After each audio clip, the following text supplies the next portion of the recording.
Hello everybody, कैसे हैं आप सब। Welcome back to biology finger tip. मैं प्रियंका सरकार आज आई हूँ एक और लेक्चर को लेकर के। तो कल जो हमने रिवाइज किया था, जो पढ़ा था, उसको एक बार फिर से मैं आपको बता दे रही हूँ। And that is the diagrammatic sectional view of female pelvis showing the reproductive system as well with the diagrammatic sectional view of female reproductive system, right. ये सारी चीज़ों में हमने आपको लेवलिंग दिखाते हुए बताया कैसे पैराग्राफ से लिखी हुई चीज़ें रिलेट कर रही हैं, ताकि आपको अच्छे से और भी अच्छे से जब आप पैराग्राफ पढ़े तो आपको समझ में आए, है ना। तो ये हमने कल डिस्कस किया था। जो अगर आपने नहीं देखा हो तो आप प्रीवियस वीडियोस को ज़रूर विजिट कीजिए। आज का टॉपिक में हम स्टार्ट करते हैं female external genitalia as well as with the other topics, right? Okay, तो चलिए स्टार्ट करते हैं हम। The female external genitalia include mons pubis, labia majora, labia minora, hymen, and clitoris.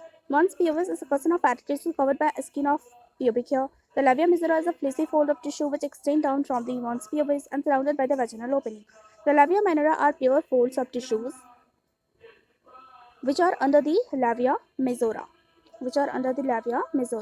The opening of the vagina is often covered partially by a membrane called hymen, and this tiny finger-like structure, which lies at the upper junction between the two labia majora above the urethral opening, is known as clitoris. The hymen is often turned during the first coitus or intercourse. However, it can also be vaginal due to the insertion of vaginal tampon, active participation of some sports like horseback riding, cycling, etc. In some women, the hymen persists even after coitus. So, in fact, the pressure or the presence or absence of hymen is not a reliable indicator of virginity or any sexual experience by a female. पूरे के पूरे paragraph में, पूरे के पूरे topic में all about बता रखा है कि फीमेल एक्सटर्नल जेनेटेरिया क्या क्या कंसिस्ट करती है। जस्ट लाइक हमने मेल्स में पढ़ा वैसे ही था यहाँ पर भी, ठीक है। तो उसमें बस आपको वन बाय एक स्लैनिंग टर्म दे दिया जिसे आप पहचान लो कि कौन सा पार्ट किस चीज़ के लिए रिस्पॉन्सिबल है, and also about all the organs of a female genital tract, right, जिसको आपको बहुत ज़्यादा डिटेल में नहीं जाना है, बहुत एक्सप्लेन नहीं करना है, ऐसे नॉर्मली याद रखना है। ताकि कई बार क्वेश्चन आते हैं ना कि which of the following option is not a part of female external genitalia. तो आपको वहाँ पे पता होगा कि फीमेल एक्सटर्नल जेनेटेलिया में क्या क्या चीज़ें आती है, तभी तो वहाँ पे से मार्क करके हम हटाएंगे, ऑप्शंस एलिमिनेट करेंगे, मैथ ऑफ फॉलोइंग क्वेश्चंस बनाएंगे, ऑप्शंस एलिमिनेट करेंगे।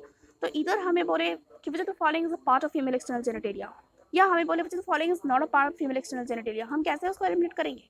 अगर नॉट में भी पूछेगा तो उसको जो उसमें नहीं आता उसको मार्क करके आना है। अगर पूछेगा which are the part of female external genitalia तो हमें पर्टिकुलरली उसको मार्क करके आना है। कैसे करेंगे जब तक पता नहीं होगा कि कौन पार्ट है। इसी वजह से यहाँ पे मैं एक ही इंपॉर्टेंट चीज़ आपको बताऊंगी कि कौन कौन से एक्सटर्नल जेनेटेलिया में इंक्लूडेड होता है, आपको बस वो याद रख लो, वो काफ़ी है। That is labia majora, labia minora, hymen, clitoris, enough. बाकी आपको जो भी डिस्क्रिप्शंस दिए गए हैं they are not that much important, जो आपको उतना ज़्यादा फोकस करने की ज़रूरत है, but yes I read it. And also मैं एक आध चीज़ मैं आपको मार्क करवा दे रही हूँ, एंड वो है आप क्लिटोरिस का डेफिनेशन याद रख लेना, ठीक है। टाइनी फिंगर लाइक प्रोजेक्शन कुछ और होता है, tiny finger like structure clitoris होता है। कंफ्यूज करवा देगा जब आता है ना which the following is correct और रॉन्ग, 4-5 ऑप्शन स्टेटमेंट दे रखे होते हैं ना, आपको उसमें पहचानना होता है। टाइनी फिंगर लाइक प्रोजेक्शंस देगा, टाइनी फिंगर लाइक स्ट्रक्चर देगा। अब टाइनी फिंगर लाइक प्रोजेक्शन में आप क्लिटोरिस मार के आ जाओगे, बट देखो ध्यान से देखो, यहाँ पे स्ट्रक्चर है, प्रोजेक्शन नहीं है। क्या है? स्ट्रक्चर है। Tiny finger like structure is clitoris और टाइनी फिंगर लाइक प्रोजेक्शन नहीं। तो ये चीज़ एक तो याद रखना, कंफ्यूजन होता है कई बार।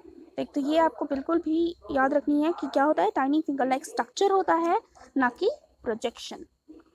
आगे बढ़ेंगे अगर हम, तो एक इम्पॉर्टेंट टर्म आता है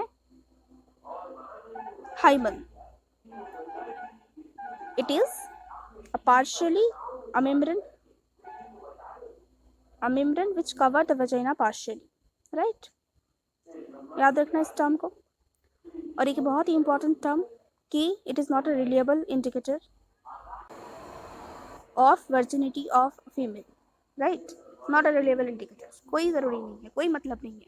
कि कोई फीमेल हैव मतलब any female have participated in any kind of coitus then she doesn't have this, इससे ऐसा कुछ नहीं है। कोई भी फीमेल होगी हॉर्स राइडिंग में पार्टिसिपेट करेगी। Even there are many various you know helpful helping hands for menstrual cycle. जरूरी नहीं है कि हर फीमेल पैड्स ही यूज़ करे। Someone use the tampon, someone use the menstrual cup. जिन फीमेल्स में टेम्फॉन यूज़ होगा उसमें it is that kind of, मतलब पैड तो नहीं बोलेंगे but it is that kind of helpful things during the period जो इंसर्ट करना पड़ता है। सो उसमें भी कई बार जो हाइमन है वो ब्रेक कर जाता है। तो ऐसा नहीं है कि हम फीमेल को जज करें किसी पर्टिकुलर चीज, उस एक पर्टिकुलर ऑर्गन के बेसिस पे, ईदर सी इज वर्जिन और she is not. This is a very illiterate idea, illiterate mentality of society of a male. अगर आजकल के ज़माने के लड़के हैं आप लोग, तो you must B that much sincere, you must B that much qualified, right. देखो एजुकेटेड मैंने क्यों नहीं कहा, क्योंकि एजुकेशन का मतलब एजुकेटेड और क्वालिफाइड में बहुत अंतर होता है।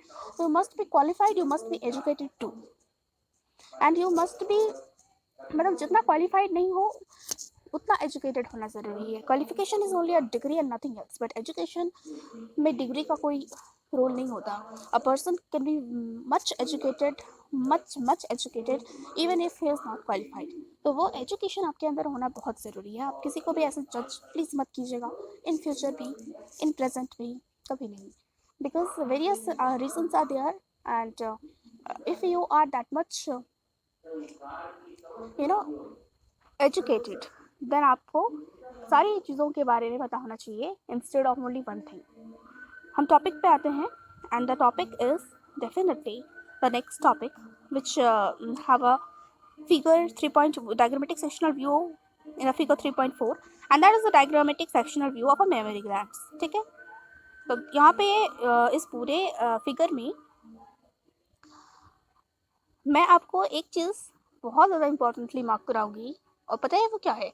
वो है लिप, जो स्टेप्स होते हैं, लाइक सीक्वेंस। बहुत बार पूछा जाता है memory lobe, memory alveoli, memory duct, temporal lactiferous duct, nipple areola, ये सब चीज़ तो है, हाँ लेवलिंग तो है ही, उनको तो पता ही है। लेकिन इंपॉर्टेंट क्या है, कौन किसके बाद आ रहा है। इधर किसी भी सीक्वेंस में हो, आप निपल से मतलब बाहर आउटसाइड से इनसाइड जाओ, इनसाइड से आउटसाइड आओ, आपको सीक्वेंस याद रखनी है। कई बार एग्जाम्स में पूछ ले जाते हैं सीक्वेंस, तो यहाँ पे आपको साफ साफ दिख भी रहा होगा। इस तरह से आप सीक्वेंस याद रख सकते हो कि सबसे पहले फैटी लेयर आता है, मतलब सबसे पहले तो रीब्स मसल्स बिटवीन द रीब्स वगैरह पिक्चरल मसल से सब आएंगे, देन उसके बाद में एक फैटी लेयर आएगा। ठीक है देखो फैटी लेयर इधर आ रहा है सबसे बाहर, ये मत समझना कि सबसे अंदर फैटी लेयर इधर है।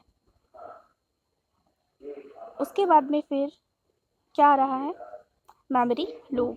मेमोरी लोब के बाद में आ रहा है मेमोरी एल्वियोलस, उसके बाद में memory duct, ampulla, lactiferous duct, nipple, right, and areola. तो आपको पूरा का पूरा सीक्वेंस को याद रखना है। कई बार सीक्वेंस पूछा जाता है एंड बच्चे कंफ्यूज हो जाते हैं। You have to remember the sequence. सबसे पहले memory lobe, then memory alveolus, उसके बाद में कंबाइन करेंगे तो मेमोरी डक्ट बनाएंगे, फिर कंबाइन करेंगे तो एम्प्यूला बनाएंगे, फिर कंबाइन करेंगे तो लेक्टिफेरस डक्ट बनाएंगे, and then nipple and areola. तो सबसे बाहर वाला लेयर को बता रखा है एरियोला, और इधर अंदर की साइड पे रीब्स है, रिब्स मसल्स बिटवीन द रीब्स है, पिक्चोरिडिस मेजस मसल्स है, राइट। तो ये सारी चीज़ें यहाँ पर है।